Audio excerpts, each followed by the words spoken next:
with lawmakers ratcheting up the rhetoric against the GOP tax overhaul. Vermont Senator Bernie Sanders riled up supporters yesterday at a rally in Michigan where he called for repealing the new tax law. Watch.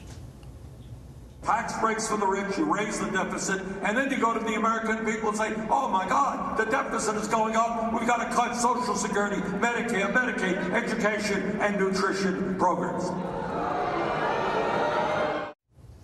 Wow. Okay, your reaction to Senator Sanders? I'm a big fan. I hope he keeps going. I want the burn to keep going.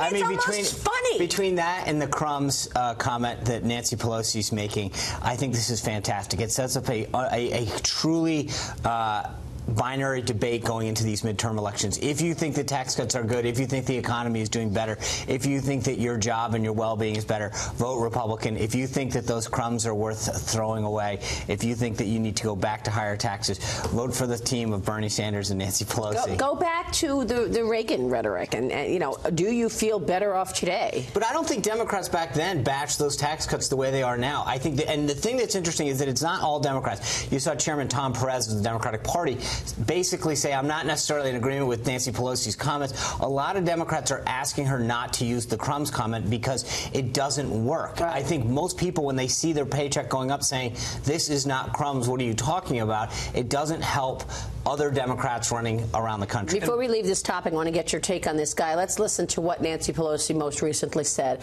about the tax plan. May as well. Let's roll that soundbite.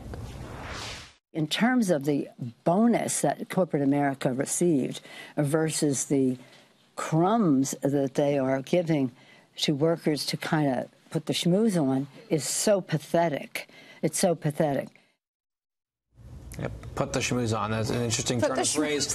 Look, this is a multi-millionaire from San Francisco who's sneering at $1,000 or $2,000 bonuses for people, and for real folks, that's a lot of money. And so I think what's interesting about the Bernie clip, if he's calling for the repeal of tax cuts that are actively helping 80 to 90% of taxpayers, I think that Democrats should be asked constantly by the media, do you support the Bernie Sanders repeal plan or not? Because I think they're going to fracture down the middle on that question, because they lied and lied and lied about the bill when it was just a bill.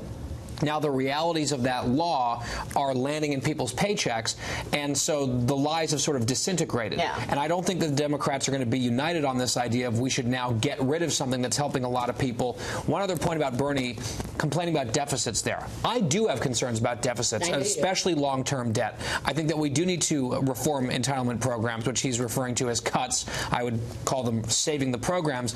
But it is lunacy for Bernie Sanders, of all people, to be worrying about deficits when he introduced a $30 trillion takeover from the government of health care. That is such an important point you make. It's crazy. I mean, you cannot.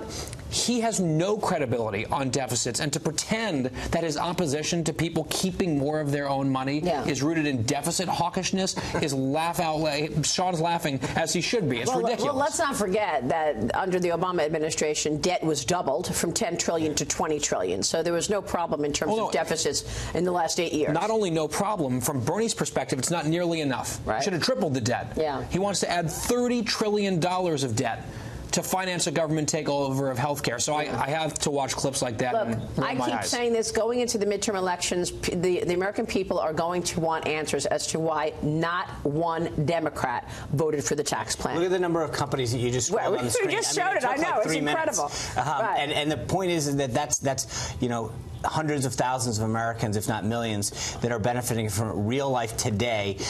They're seeing it in their pocket, but they're also getting a sense of stability. They know their job's going to be there, but their companies expanding, giving out bonuses. That makes them feel good, which is really important.